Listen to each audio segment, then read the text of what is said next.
So what a way to start the 2024. Top of the league. Liverpool have been fantastic today. Couple of hiccups, but we got the victory in the end. And what a victory it certainly was. 4-2 to the Reds. Happy New Year to everyone that is in this chat. Happy New Year, all the Reds around the world. Happy New Year indeed for Liverpool tonight. 4-2 victors tonight. DeAndre says, big up here. What a win, man. Exactly that, DeAndre. And Jay Moose also says, hello. Happy New Year, DeAndre. What a start to the new year, guys. What an absolute start to the new year. 4-2 to the Reds. An incredible second half. The first half led to 0-0. But the second half, wow, did Liverpool come out of the blocks the second half. And wow, what a game it was for us tonight. Newcastle gave us a few nervy moments. They got back into the game at 2-1. They got back into the game at 3-2. But in the end, Mohamed Salah double got the job done for the Reds. Get your comments in tonight. Get your man of the match in tonight. Get your player ratings in tonight. James has gone for Jones man of the match, 9-10. Endo runner-up. Adam says, Happy New Year. You'll never walk alone. You'll never walk alone indeed, Adam. What a fantastic start to the New Year. Happy New Year. Those matches against Newcastle never fail to entertain. Newcastle matches, while I was growing up, 4-3s every single season. It's always entertaining. Even in recent games where Nunez came on and got a double last year again, Cavalli got the winner last year late on. You cannot take your eyes off a Liverpool match against Newcastle. You cannot take your eyes off match against Liverpool. Adam says, Curtis Jones is comeback player of the decade. He was off the team in most standards, and what a playoff for Klopp's patience he having. Yeah, Curtis Jones has always had the potential to be a decent player. I don't think he still is a first-team player. I still think he's a fantastic squad player. I always compared him to Nicky Butt back in the 1990s for Manchester United, but he is an important player in this side. If he has a little bit of confidence in him, he could be a huge part in this title challenge this season. Despite Anthony Taylor, yeah, we'll get into Anthony Taylor a little bit later on, Moose. He did not have a great game, and it's pretty much the same for every sort of referee we seem to come across. Let us win the league, exactly that. Great start to the new year. Nunez wore Newcastle defence out. We'll go on to Nunez, actually, because, again, Nunez was a threat all game. He was a nuisance for Newcastle. He got an assist in the end. But, again, it was absolutely wasteful in front of goal. And to be Liverpool number 9, you either got to be Firmino or you got to be a bagsman. And currently, right now, Nunez is not... He's not really Firmino, but he's also not his bagsman. He can do it, though. That's the frustrating thing about Nunez. I think he had 8 shots tonight and didn't score 1 goal. I think he had about 5 shots on target. He's an absolute threat for anyone that plays against him. But he needs to start taking his chances away, because if we're going to the league title race with Manchester City and Haaland as an example, these nights may not happen in the end where we're going to win the game anyway. These could be draws or losses, and it goes back to the Nunez misses, which we can't accept in the end. Jota's impact in every match since he's came back is absolutely staggering. Exactly that, Heliot. Jota's cool head tonight for that. I think it was the third goal, wasn't it? The third goal to go 3-1 up was incredible. If Nunez had Jota's cool head, we'd have the best striker in the world on our hands. Nunez, it will come. Stay positive. Have faith. Wolfsback says, get in. Joe Gomez masterful. Endo continues to show up the task. Endo has really risen to the task in recent weeks. Absolutely risen to the task in recent weeks. It's a shame that we didn't get another number 6 alongside him, and there's still time for that this transfer window. But he has really stepped up, which has helped us massively in recent years. Happy New Year, everyone, says Jay Moose. Happy New Year indeed. And what a start to the New Year again. Once again, Liverpool beat Newcastle 4-2. 4-2 tonight. And it all came in the second half. It was a frustrating first half of the Reds. Absolutely frustrating first half of the Reds. It was just dominance from beginning the first minute, but we couldn't make anything happen. The lack of creativity around the area was not there. The lack of goal threat was not there in the first half. But Liverpool kept at it. They kept at it, and the second half would prove dividends, where it all came right in the end. It all came right in the end of the second half, which is exactly what we needed right now, because we couldn't be dropping points tonight. One thing we could not do is drop points tonight. Not with City coming back, De Bruyne coming back for City, and what they're like in the second half of the season.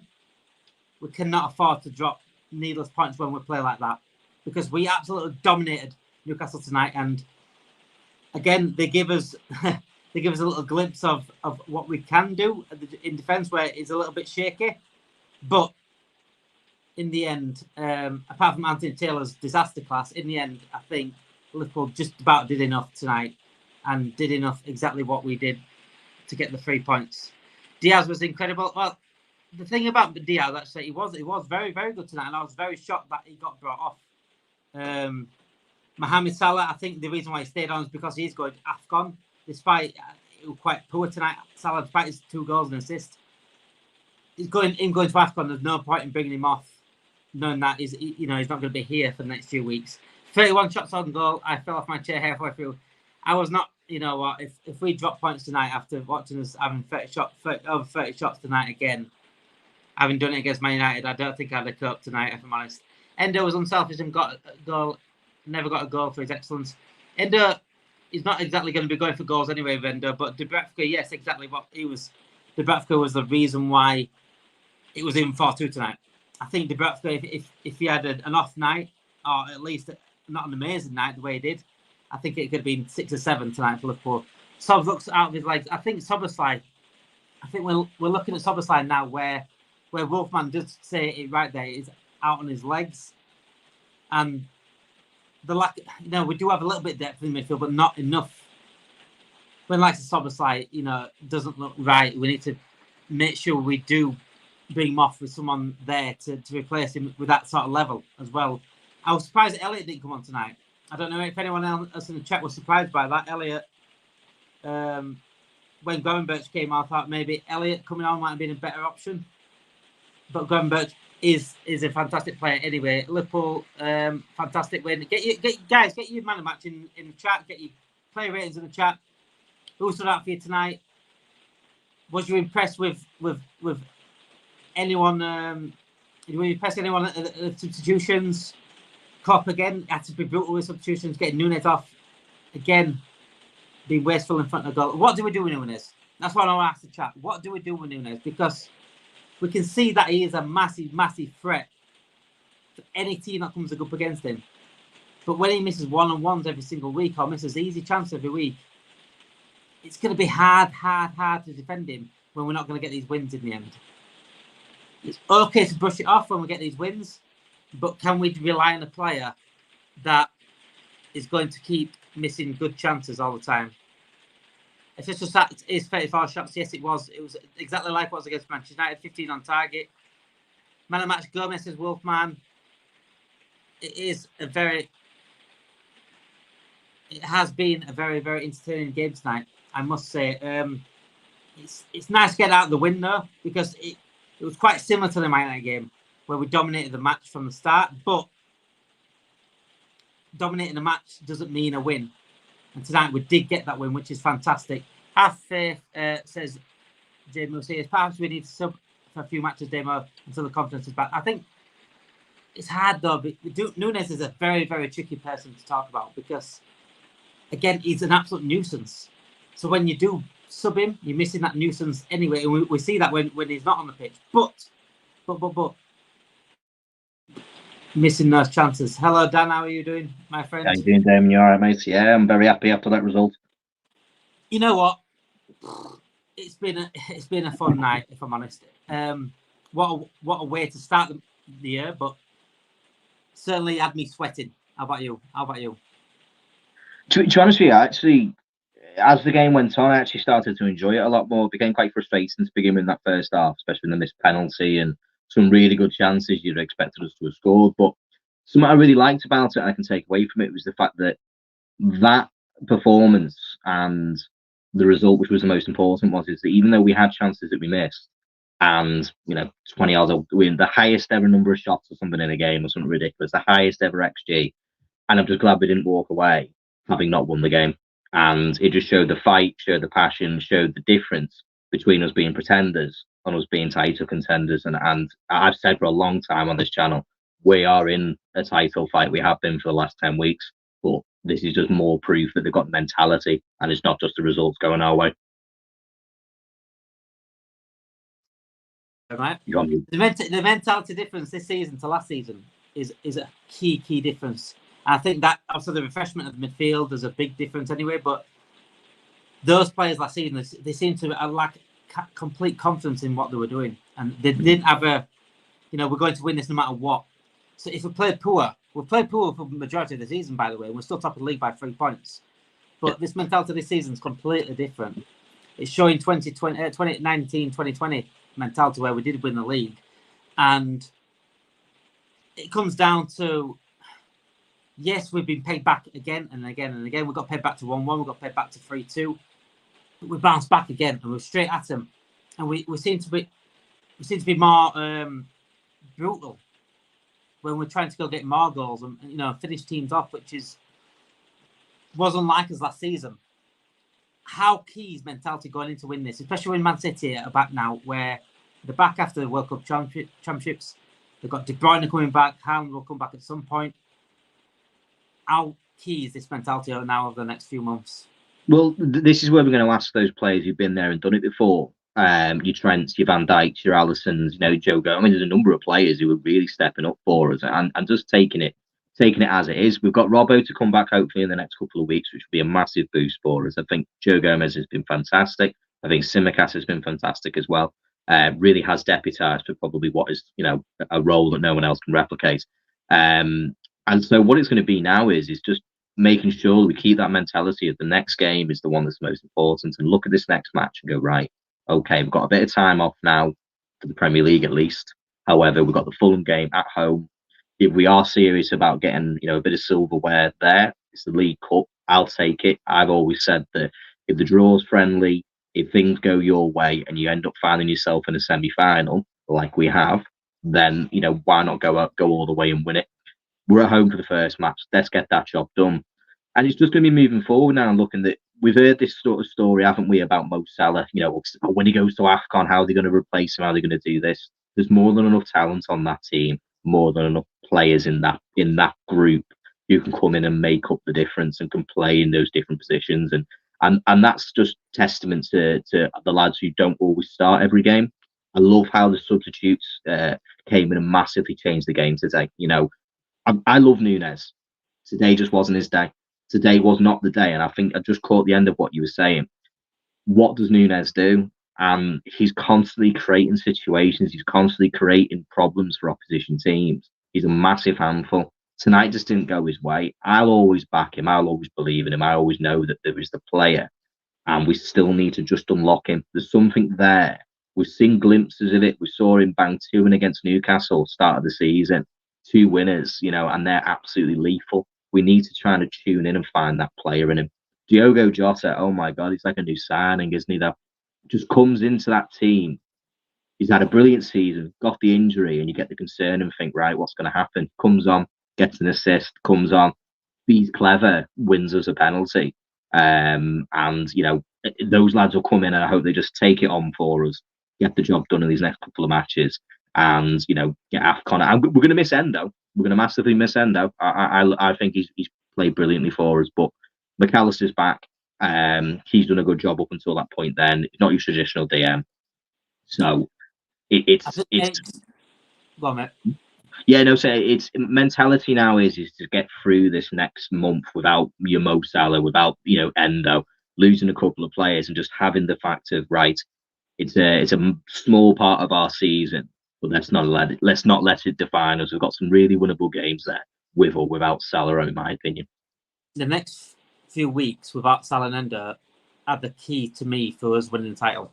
If we can keep these games up, scoring these goals and getting these wins, then without missing those completely, then it'll give us a different boost. I think the mindset we're talking about the mindset anyway. This will give us a different mindset. I think we can't have to rely on Salah all the time.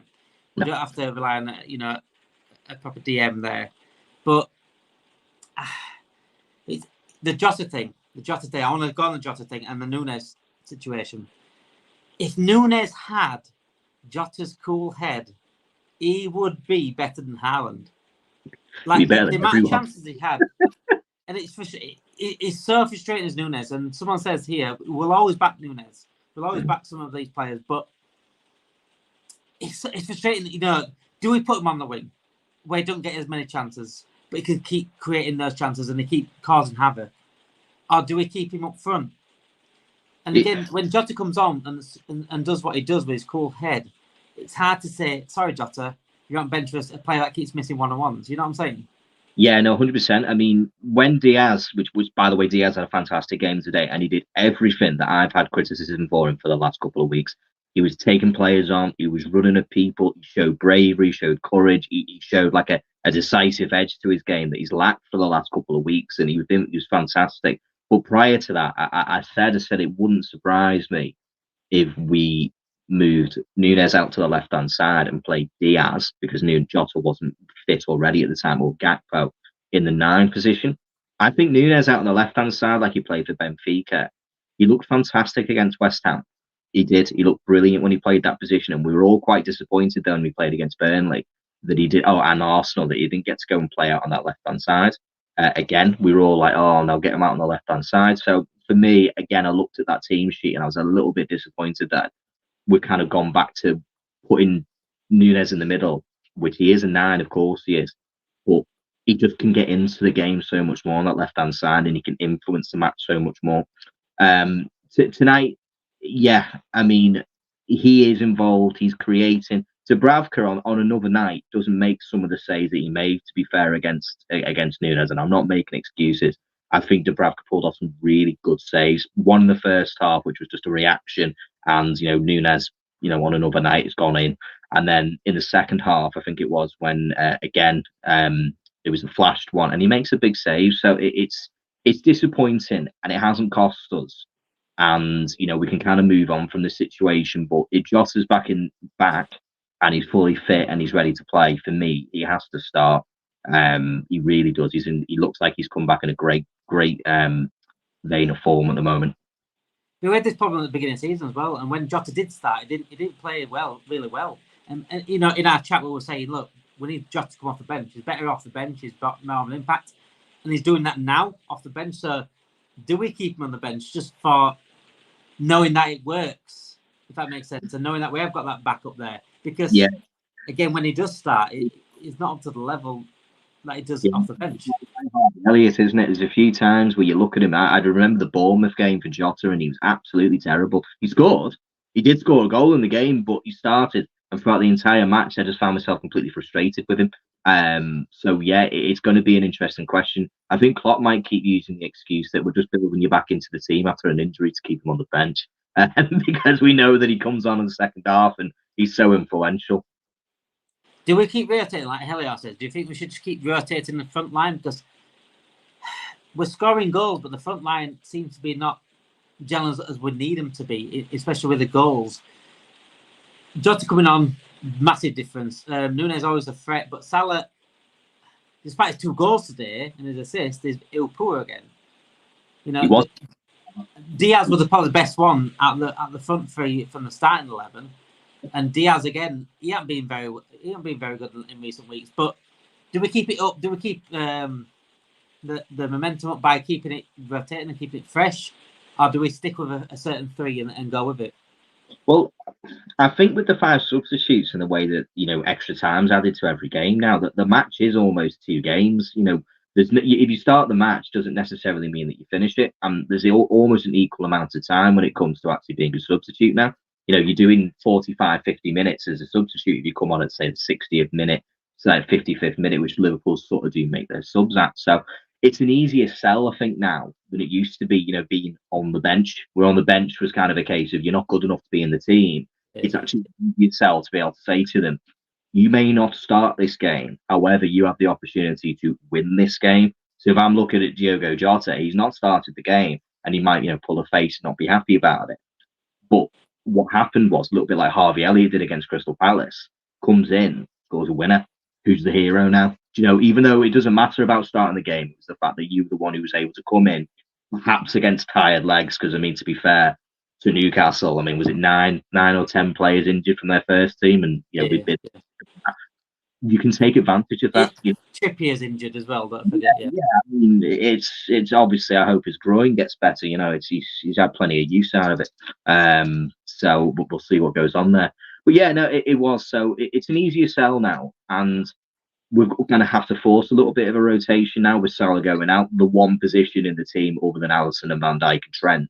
I mean, even Trent, because he can move in different positions. There's only 3 players on that pitch who will guarantee to start in the position that we think they're going to start in.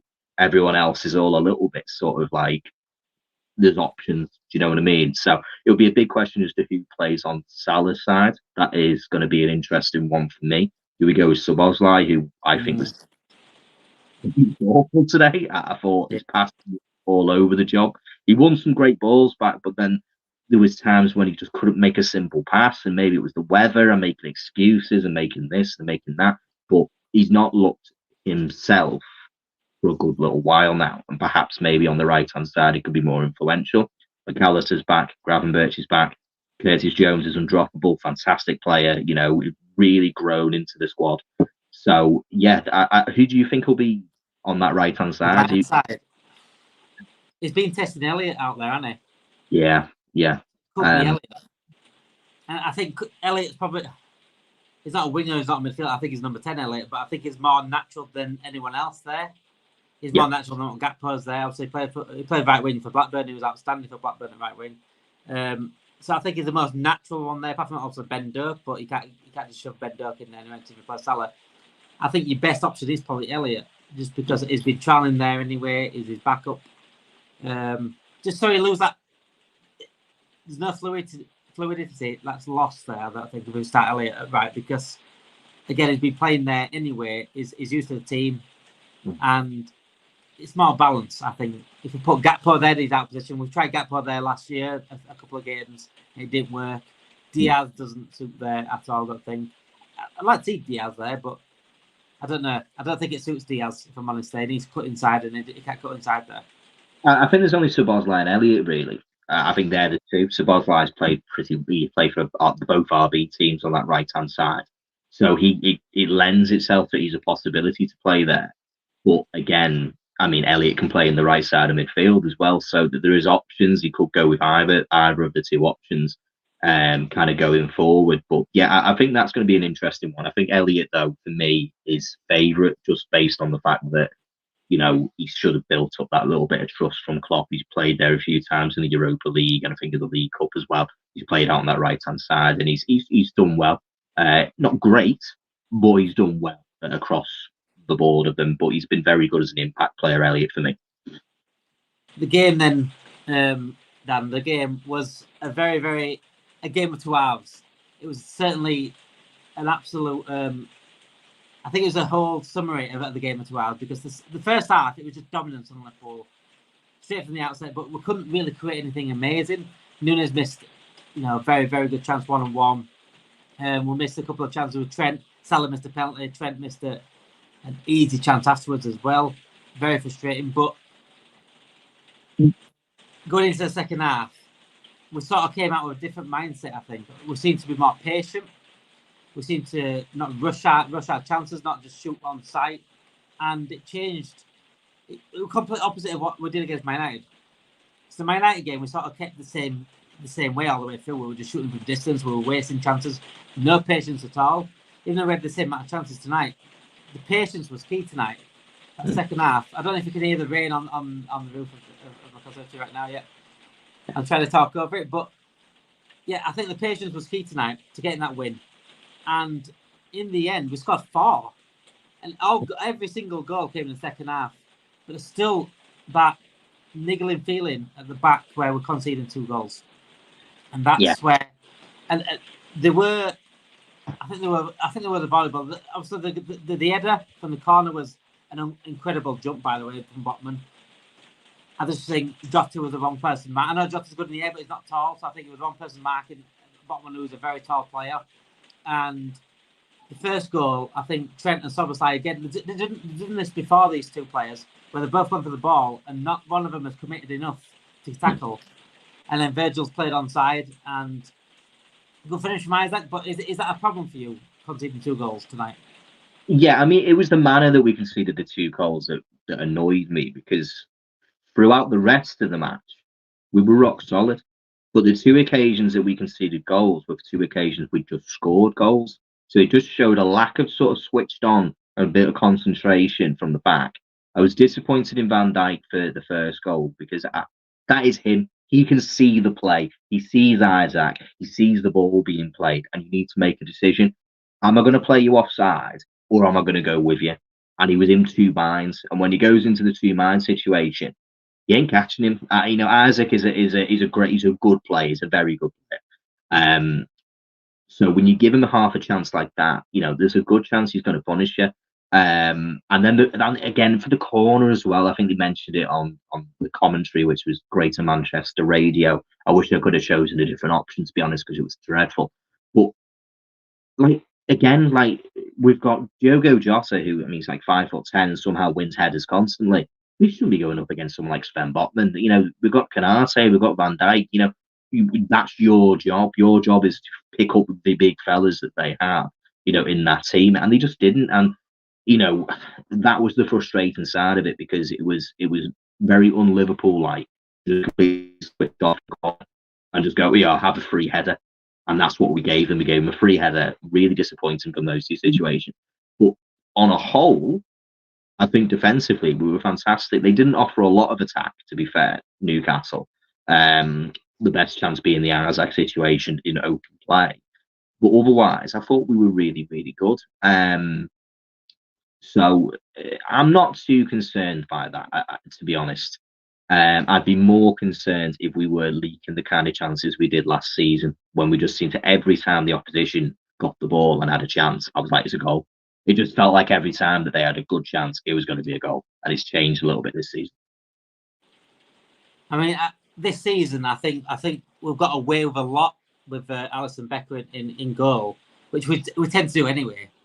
The high line doesn't help. But then if Endo's not playing well, or if McAllister's in number 6, there's always gaps there. And this is why, it's so important that Endo has stepped up a little bit, because McAllister's not a 6, so don't think like a 6. He's wanted to go forward, just like Curtis Jones wanted to go forward, Soboslai wanted to go forward, Trent wanted to go forward.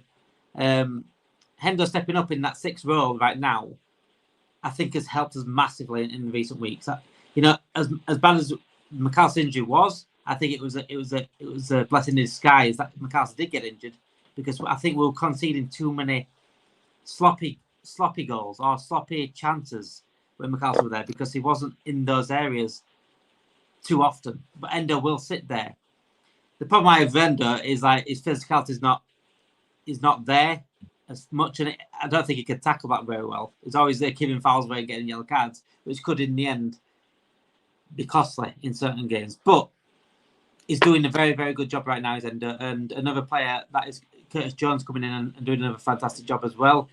But Soboslai, what's happened to Soboslai? Do you think it's tired? Do you think it's just been tired? Do you think it's put it all out in the first few games, where it was everyone comparing to Gerrard, which was people should be doing anyway. But you know what I'm saying. But he is a very, very talented player. Yeah. Do you think he needs dropping? Dropping's a difficult word now. I think that what's happened is kind of predictable. We looked at his actual minutes. Soboslai has now played more minutes for Liverpool than he played all last season for RB. So what we're doing now is we're saying to you, oh, by the way, at the halfway point, we want you to go again and do everything you did last season. It's a big change for him. It's a big change for a lot of players who come from Germany, because they're used to a much longer winter break. I think Soboslai's come in there and he's played like a machine because he wanted to, and I love that.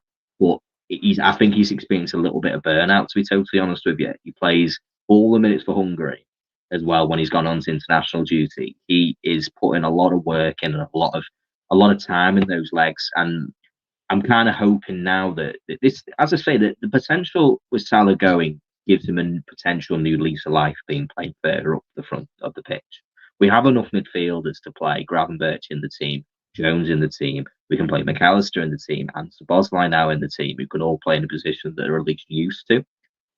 Good point, as you say there, about McAllister isn't your traditional 6. He's not someone who's a destroyer like, say, Endo is. McAllister played some lovely balls when he came on in that second half. It was a nice little, he played that. Ball Salah, yeah. He was robbed of an assist there, wasn't he, because of the penalty situation? But I mean, we'd be talking about going, oh wow, that's Trent levels, that's De Bruyne levels, sort of ball in, the visions there, and that's what he offers you in that deep line playmaker sort of role. So yeah, we've got the best of both worlds.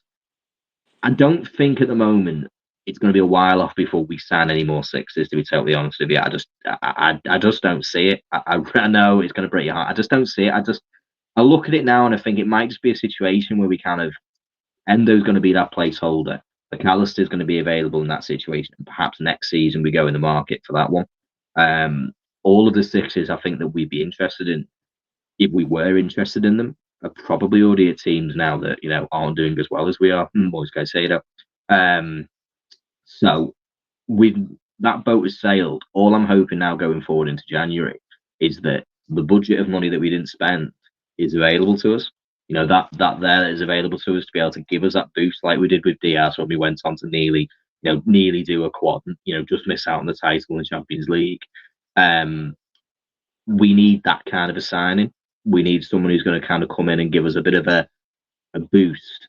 And I think potentially that's going to come from a defensive side situation. I think we're more likely to get a defender than anybody else on in January. Going into this January now with the transfers and with 3 points clear, this is the perfect opportunity to get our 20 title.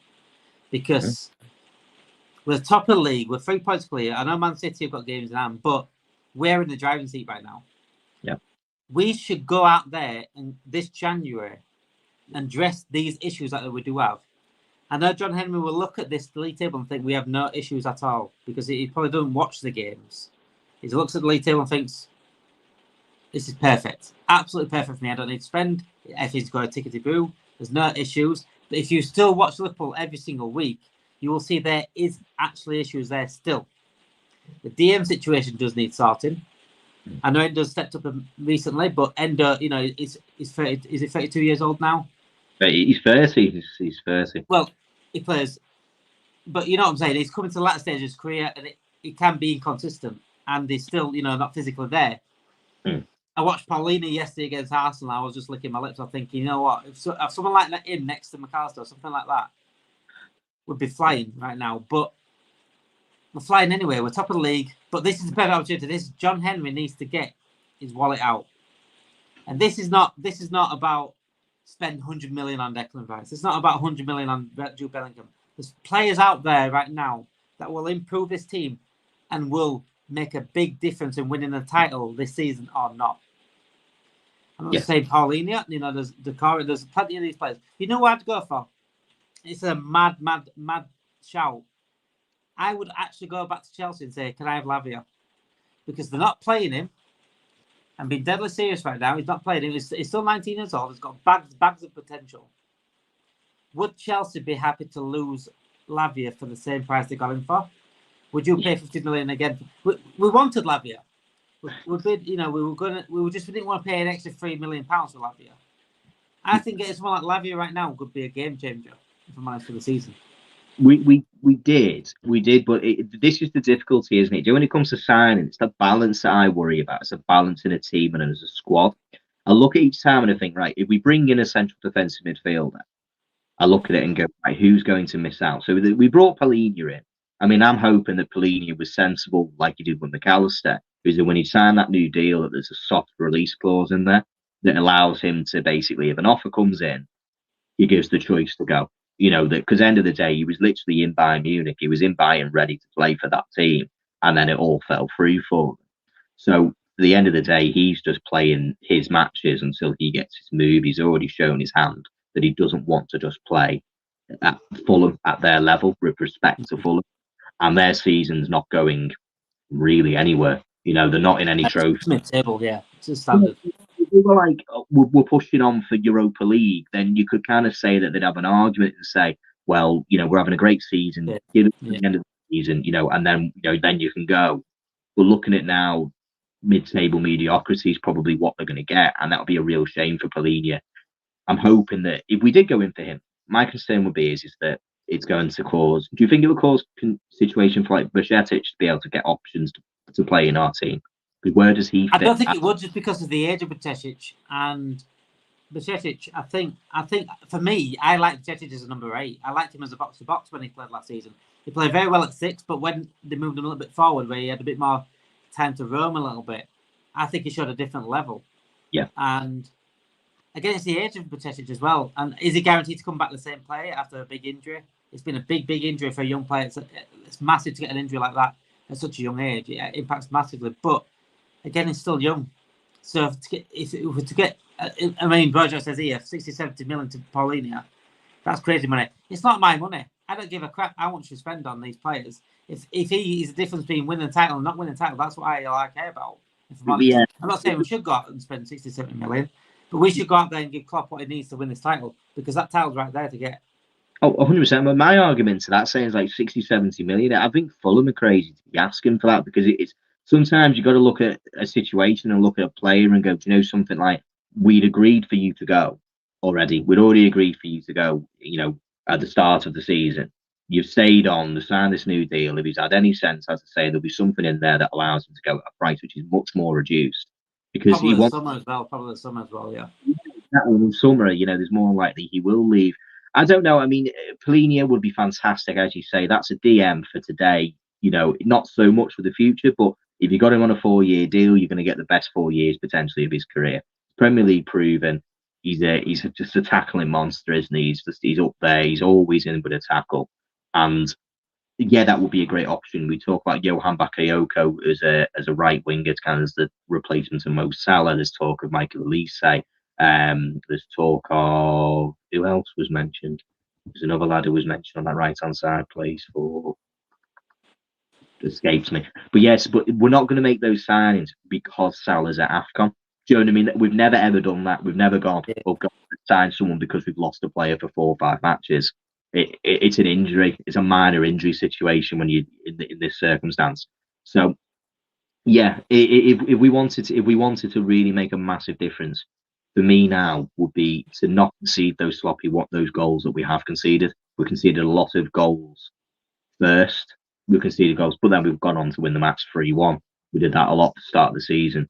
If we can stop being the team who concedes the goal first, puts the pressure on, scores the first goal, a lot of these games, which have been a hard work, go on to be quite mundane, sort of routine wins for us. 2-0, job done. I mean, Bojack says here, we're not owned by corrupt oil money country, so we're living in the real, but no, Man United. I'm not saying Man United spend well, but they go out there and spend. We're not skint, Bojack. John Hay may think that we look skint, but we're not skint. We don't have to go out there and give players 8 years contracts, which City don't do, by the way. We can afford. We're Liverpool Football Club. We can go out there and afford to give 60 million to Fulham. There you go, Klopp. Here's Palhinha. Go win this title. We can afford to do that. Don't be fooled that we can't afford to do that. Yeah, they're not a good comparison. But what I'm saying is, I'm giving you a comparison. I'm saying Man United because they're not oil owned. They're like us. We earn just as much as Man United commercially, so we can go out there and get Palhinha. We don't need to be oil owned to go get Palhinha. That's what I'm trying to say to you. We are. It's not dumb business though, because Bojack's saying it's dumb business that we go out there and get Palhinha of £60 million. If it's the difference between winning the league and not, that's not dumb business. We pay 65 million for Nunez. Yeah, I mean, it's. I wouldn't agree to say that it was dumb business. I mean, if, for example, we went out there and spent that kind of money on a player who has no Premier League proven history, that is a difference. Palhinha, we know what you can see. He's been there and done it in this league. It's not like a case of, I always have a concern about when we go to the Eredivisie. When you go there, the numbers are always conflated. They're always inflated because you have unbelievable players come from Holland and some of them play in Holland. However, the standard of that league is very low, especially among the lower league teams. Like Gakpo's numbers were unbelievable for PSV. Scored absolutely loads of goals, but there's no way for me that I thought that they were ever going to correlate into the Premier League. He was going to score as many because of who you're coming up against. Like the standard of the opposition that they're going to come and play is much higher. So bringing in the Palhinha, who's out there and putting big tackles in like he was against Arsenal, If you can do that in a Fulham team, you can absolutely do it in a Liverpool team. And you also won't be asking him to do it as many times because of the fact that we should have more of the ball.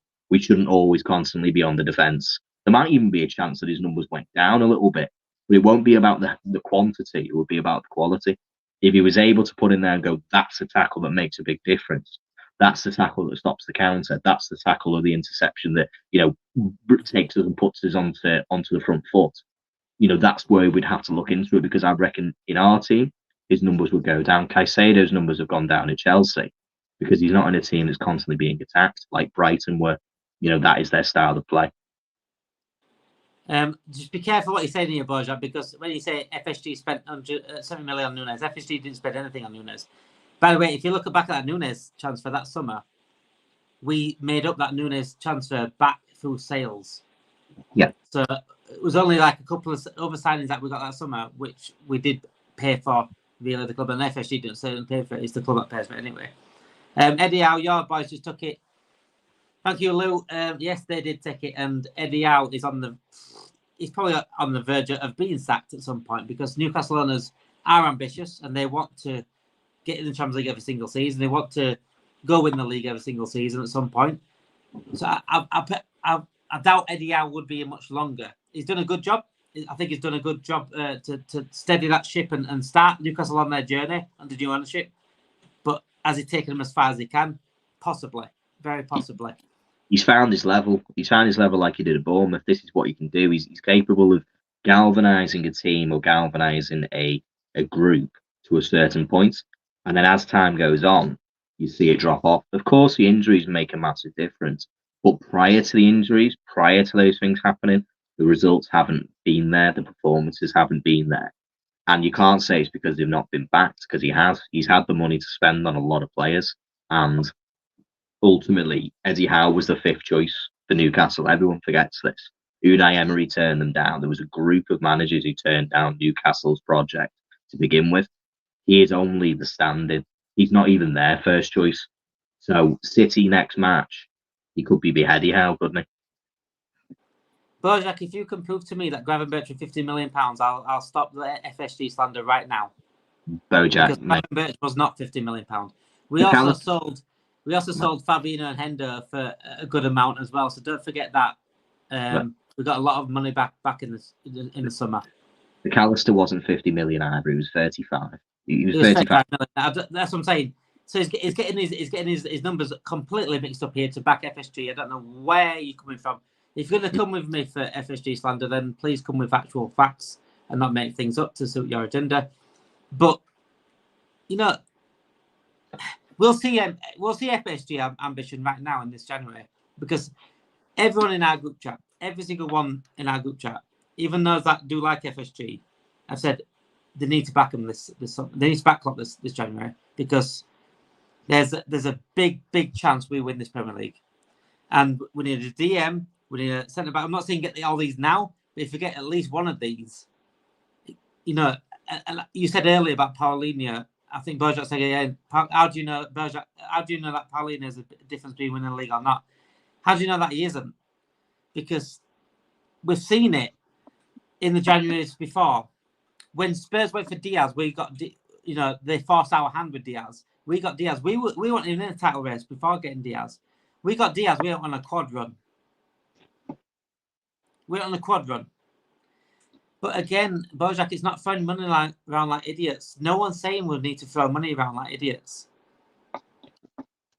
I mean, we've got a very good system in place. I mean, you've put Glazers there, but we've got a very good system underneath FSG that don't really spend money silly. I was going to say, me and Damon have had plenty of sort of disagreements when it comes to the situation, when it comes about spending money at FSG. I'm certainly not someone who is anti-FSG or pro-FSG. I like to look at the situation. The situation we have here, the first one, Bojack, obviously you've got your comments there. You say that Fabinho was sold for peanuts. I mean, respectfully, 2 seasons ago I would have agreed with you. But the way he played in 2022, he looked like he was running a marmalade. Like, for £40 million, he's done. He's finished.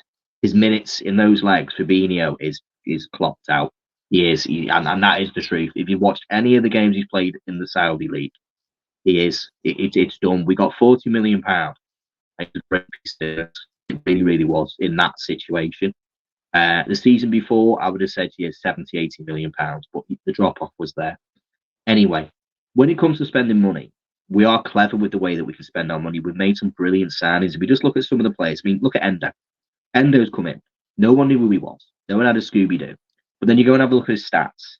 You look at him at Stuttgart. He was putting up the numbers. He scores goals for Stuttgart. Something we never had as a midfielder, as a central defensive midfielder. He's already scored 2 goals for us this season. Fabinho, I don't think ever scored more than 1 in a season. From what I recall. You go and look at, for example, the players that we've already brought in. Alexis McAllister is a World Cup winner. He's good enough for the Argentina team, and we've gone for £35 million. Brilliant piece of business. Diogo Jota was playing at Wolves. Wolves fans were going off. You've took the worst one there. Thanks very much. And Jota's gone on to be the difference in so many games for us. And the stats back it up. He scores 50% of every chance he has in the box. That's him. Statistically, every other chance he has a shot in the box, he will score a goal. So that's what the data was telling us. And we bring these players in. We'll all be surprised come, say October of next year. We'll have signed players, and I can guarantee we'll have signed a player that not one of us will have mentioned, not one of us will have a clue about. And they could be the difference. They could be the difference of going, oh, what fantastic business that we're doing. But a Palhinha is a player that I think everyone can see. We wanted a DM in the summer. We went for Caicedo. Bowley decided to ruin whatever it was that he was trying to ruin at Chelsea to beat us to that signing. And they're paying the price for it.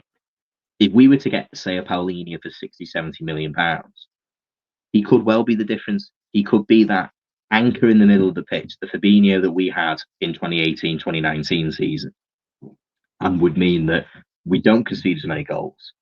And we allow our attacking players like your Szoboszlais and your Gravenberches and your McAllister. Exactly. McAllister's not even had the opportunity to do it, except for one match where he got absolutely battered by Sheffield United and got injured. That was the only game he's played in an 8, and they absolutely kicked him to bits. And Curtis Jones, lads who've already put the ball in the net, we can allow them to play more further forward. And before we know it, we're winning that game 4-5-0, not 4-2. But then again, it's all ifs, whats, and maybes, isn't it? So I'd like to see us put our hand in our pockets. FSG's done that the last 2 seasons, so fingers crossed that they go out there and do it again. I just don't. It doesn't have to take another team going for someone or getting an injury again, because the only reason why we spent in January in the last 3-4 seasons is the injury-prone seasons where we were happy to see Fabinho and Henderson play centre-back. So FSG would have been happy to keep those as centre-back. But then when Fabinho got injured, we had no choice but to go get panic signings. That's why it was in the end, panic signings on the last day with Kabak and Davis. The season after was Diaz, and again, we weren't going to go for Diaz until Tottenham was that close to signing him. We shouldn't have to rely on Tottenham to go force hand. It happened again last season with Man United and Gakpo. We weren't going to go sign Gakpo. But Gakpo changed our season again. These January signings are massive because Diaz changed our season. Gakpo changed our season last year, which changed to inverted role. But Gakpo coming in at that number 9 position when Nunez wasn't playing well last season, it was a game changer. But we shouldn't have to rely on other teams going for the players to force our hand. We should go and say, we're winning this league. Let's go get this player, go get him in. Let's go win this league. Whether it be Palhinha or anyone else, we'd have to spend £100 million on these players. And the problem, I don't have a problem with FSG's business when we have done the business. We just don't do enough business. We're at 4 years without getting a midfielder. We saw our midfield just absolutely drop off massively. Absolutely massively over years. Henderson was done for years. We relied on Milner, who was on his he collected his pension. We relied on Milner for so long, and we had to keep Ox and Keita at the club for so long. Because There is they didn't spend in summer. There is. I mean, this is the thing. Like, there's a side of me that I sit there and go, I can't put all of that blame that you just mentioned, because I agree with everything you just said about that. There was a number of likes his players, but Klopp has no choice but to keep these players sometimes, because if they're not going to spend, he's got to keep someone there. But that's the thing. I'd like to, if I could confirm that. I'll never know that unless Klopp does a big tell-all. It'll come out. It'll come out because Klopp. Maybe one day, maybe it does. But right now, we don't know that. I don't know how much because not a lot has kind of been said. But something that concerned me a little bit that kind of, peeked the curtain a little bit on Jurgen Klopp and his loyalty. I love the fact that he's an incredibly loyal manager. He's loyal to the players. The players who've been there for him, he backs them and supports them. I am concerned about when James Milner was told that apparently it was the fact that Klopp wanted Milner to stay. That I love Milner. He's overloyal. Can I ask you a question, Dan? Hmm? If FSG did back Klopp a little bit more, do you think Klopp would be as loyal? That's the question, isn't it? It's a question of, I don't know the inner workings and the inner kind of sanctum when it comes to like the decision when it comes to transfers, because we're not like, say, Todd Bowley. We know Todd Bowley is literally, he buys the players and the manager plays them. That's how it works. That's how their club works. We're not like that here. The Glazers is actually the opposite situation. The Glazers this season have said, all right, Ten Hag, you do it. You get on with it. You buy your players. Eric Ten Hag has not got a Scooby-Doo about players he could bring in. I could have told you that Anthony was never going to work in the Premier League. He can't put the numbers up in the Eredivisie at Ajax. At the best team at the time in that league, could only put 7 goals and 1 assist. 6 goals and 4 assists up in a season. And he's going to come to Manchester United and going to get more. I mean, do me a favour. That's just nonsense. They sit with players. They've had Anthony Martial around for nearly a decade. I mean, that's crazy to me. That's insane that they never bothered to get rid of him. But kind of going there and saying, like, if Klopp, let's say I knew that Klopp had been given, say, 80 million quid in January, I can't say hand on heart that I know he would just say, right, this is the lad I want to go and sign. This is the player that I want to go and sign. I want to bring in 2 or 3 players. Because he's come out and he said he likes having a smaller group. He likes having a group of players that he finds easier to keep happy. Those are his own words. And that means to me that there is at times he is just happy to not. One question though, mate. One question. What else can he say? If he isn't being backed, and can he come out and say, I'm not happy with this group of players? Can he come out and say, I'm not happy with the options I've got? I mean, last season the midfield wasn't good enough, but he couldn't come out and say that. You know how Klopp works. He don't like to rustle feathers, and he likes to keep a happy dressing room. Of course, but what I can say to that is, in just like a retort to it, is, would you have taken last season different players than the ones we've got this summer? So if we did sign midfielders, we wouldn't have signed Alexis McAllister. We wouldn't, because we can't just buy a player for 3-4 months and then go and do the same level of business in this summer. Dominic Szoboszlai definitely doesn't come. We don't sign him because he'd be too much. 65 million quid up front. We would never have signed that player. I don't know how long that they have been watching him. I knew he was a good player because his name's come up, and I'm not a player who's watched him. I just knew his name was being kind of put out there as a top player in the Bundesliga. We wouldn't have signed him. My side to that and my retort to it is that I think that Liverpool have this set model of who they're going to bring in, and unfortunately at times with injuries and situations that occur, we're too rigid on the basis of that we won't bring that business forward. We can't bring McAllister in January because we clearly must have had something agreed this summer. I think in the background there was conversations between Liverpool and Brighton. We see that deal was very quick, it was very simple, it was very easy. So that's my view on it. My view is that I think that because if we brought players in last summer when we needed them, but we stuck with Fabinho, we stuck with Henderson, we stuck with Milner, Naby Keita, Oxlade-Chamberlain. I mean, I've just listed off a number of names of players that, who should have gone a long time ago. Keita a long time ago, and I don't know why. I'd like to know why. Is it FSG saying no, keep him, or was it Klopp saying no, we still think there's a player in there? I think it's with the Oxlade-Keita thing. I always say Klopp speaks louder with his actions than his words. He kept Keita, he kept Ox, but he rarely played them. He only played them last ditch sort of thing. And for me, if he wanted those players, he'd have played them more often. but I don't think he wanted them. He couldn't let them go because we didn't have the numbers. If he let them go, are we guaranteed to get that money back to pay for more midfielders, if that makes sense? Are we guaranteed to get those numbers up? I bring this one up here. Never give up, says here. Let's not forget, we spent the whole summer trying to get Tchouameni, ended up with Nunez. Very odd. The Tchouameni thing, we went into summer. Tchouameni was our main guy at the first. We went in for Tchouameni, so we wanted a midfielder. Clearly wanted a midfielder. Tchouameni.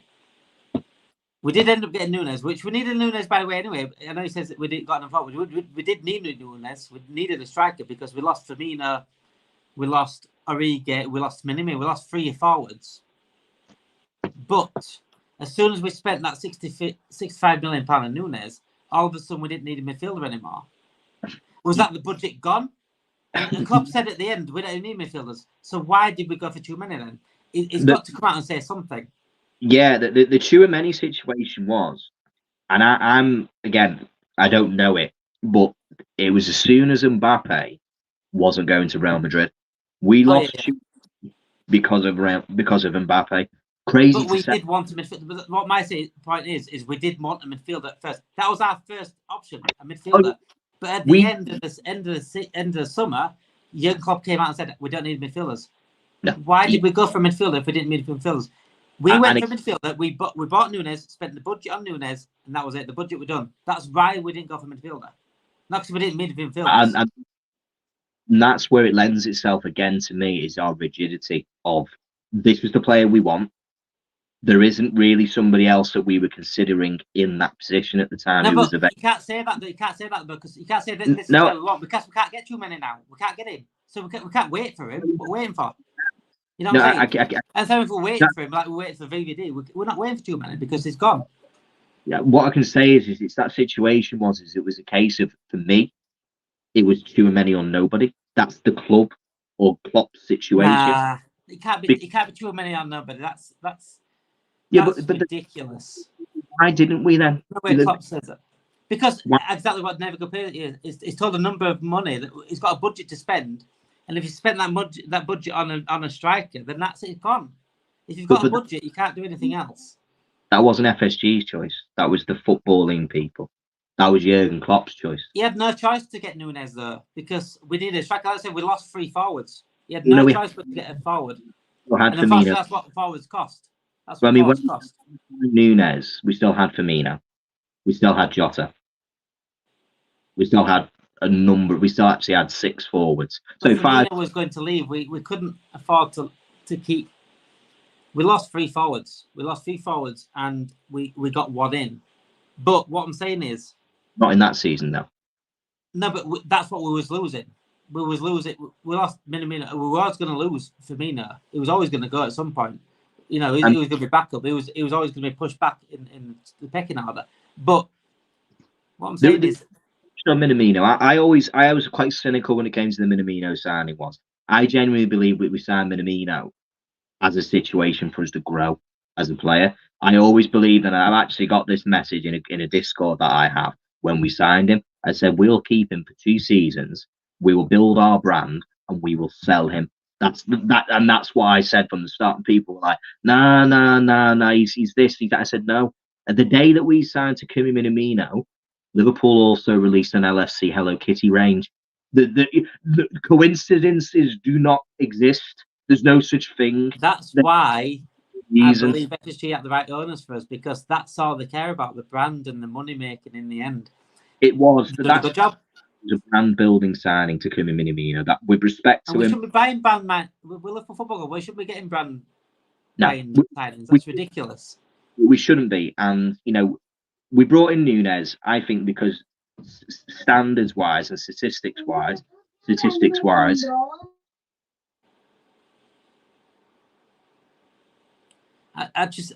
For me, I think Klopp has an ultimatum every time when it comes to transfer windows. And what he had an ultimatum that season was, Tchouameni is my main guy. If I can't get him, I'll have to go get a striker. Why can't he go get both? Why can't he go get a midfield and a striker? If we needed both, why can't he go get both? Well, if we needed a DM and other midfielders, why couldn't we get a DM and other midfielders? Why does it have to be this or that? You know what I'm saying? And we all play catch up all the time with players. It is difficult. Of course, it's difficult and it's frustrating because we have an ownership who, at the end of the day, we're not being investigated for FFP and we're not being charged because we're going around there bending the rules. We are playing by said rules, and it is difficult when you're playing against a team who's not. But most clubs are, mate. Most clubs are. It's not very, very rare you get a club that doesn't play by the rules. Yeah, Every club that plays by the rules. And look where they are. If let's say the other 18 teams, except for the one who's been charged 115 times, are playing by the rules, which we should say that they are, because other than Everton, who. But we're Liverpool as well. We've got to remember what club we are, though. We can't say, oh, we're playing better than Aston Villa, so it's okay. We should be playing better than Aston Villa. Yeah, of course we are. And Aston Villa have made some very astute signings. They've got a very good manager. Unai Emery is a great manager. And with respect to Arsenal, they would have won the league if they kept with him. That's the truth. They would have eaten the league with Unai Emery. But we've seen this before. We've seen teams who've come up and gone. I think Aston Villa will do the same. I think they'll start getting picked apart. I think players will move on. They won't win kind of the trophies. They'll do a bit of a Leicester. They'll do a bit of kind of that kind of a situation where they're kind of up there where they need to be. And then every so often a player will get taken and a player will get taken, and then Aston Villa will eventually drop away. We are unfortunately in a situation where we don't have the oil unlimited money that that we would like to have. I think Klopp would more than love to have the option to sign every player that he wants and go, right, I want Tchouaméni. And were we going to get in a bidding war with Real Madrid? I don't think so. I actually do believe that when Real Madrid come in, and you can't say no. Yeah. You can't say no. Because if you say no to Real Madrid, that's it. You never play for them ever again. I think they're the only club in the world you could say no to. You want I'm going to address this one because it says, do you want Ix and Gillette back? You can't just say you want Ix and Gillette back. When Andy Carroll played for us, didn't mean I wanted Voronin back. You know what I'm saying? It didn't mean Andy Carroll was a good player. He was better than Voronin, but it doesn't mean he was a good striker for us. Ix and Gillette were the worst. But again, FSG, they aren't in it for the love of the club. No, they're in it to make money, and that's what they've done. I've praised FSG plenty of times, and they have done some incredible stuff. Getting Jurgen Klopp was an absolute masterstroke. Masterstroke is the reason why. But we've only won one Premier League title and one Champions League title under this manager. The best manager we've had since Paisley and Shankly. There's a reason for that, and it's not on Klopp. It's pulled miracles out. It's pulled rabbits out of the hat, and they can't keep doing it every single season. We've got a chance to win this Premier League title this season again. Make it 20 times. 20 times we'll be on, joint with Manchester United. This January, we need to show out our ambition of winning this title. And that lies now with FSG and John Henry. If he doesn't do that, then I think he's exposed himself. And I think the whole 115 million bid for Caicedo, what it was, again, if that money has somehow disappeared, then that exposes himself as well, and exposes, is he really in for the club? Just to respond to that comment, it is really important. There's nuance to provide. Everything's so everything's black and white. Everyone nowadays, that if you don't support something completely, you're against it, and that's not the truth. I don't support everything that FSG have done. There's a lot of things. I don't diss everything they do either. There's got to be balance, yeah. No, I'm saying to the comment that it's saying that someone's come to you and said, "Well, do you want Hick and Gillette's back?" Well, of course not. I don't want a pair of lunatics who laden the club with debt and then nearly sent us into administration. And again, I then won't also, obviously FSG came in and we can go, oh, they're the saviours. Yeah, but they're business people. They saw a fantastic opportunity, a club that was as big as we are, a brand that was available, and they got us for buttons. They got us for an absolute steal. But then I can also praise them, even though they've done something which is for them, of course. They've now got an asset that's worth £4.5 billion. I can then sit there and say brilliant things they have done. They've ensured that we've addressed the off-field situation when it comes to bringing in Jurgen Klopp, who, by the way, is paid £18 million a year. So he's well funded. We're not he's not doing it out of the goodness of his own heart all the time. He's also the best paid manager in the league. But FSG are paying the money. They're not skimping. They're knowing at the end of the day that they've got an asset there and they're going to fund it. They then went on and said, right, the ground needs renovation. We're not building a new stadium because we don't need to. Anfield is Anfield. Did the main stand, did the Anfield Road end?